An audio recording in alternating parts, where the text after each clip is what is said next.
danışım. İlk dəfə kişi kimi düzündü. Səni oxuyurdun, sadəcə mikrofonsuz oxuyurdun. Səni Instagram səhifəsinə yayıb səni insanlara tanıtmaq istəyən kim olub? İlk dəfə Seymur. Sonra, yəni mən onu...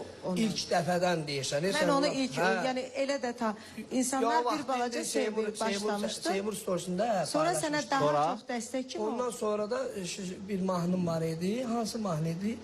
O Bəhbəh idi. Yoxsa maşında gedə-gedə Şəbnəm xanım onu story çəkib paylaşmışdı. Yox, sən bir məkandaydın.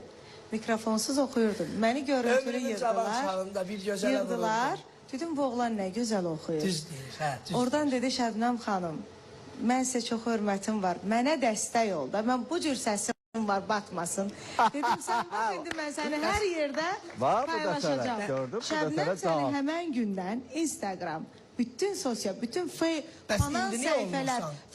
fanat səhifələrim, maşallah 200 min, 500 min var. Pünhanı 3 gün paylaşdılar. Yox, həmişə sağ ol deyir. Mən onu bilirəm.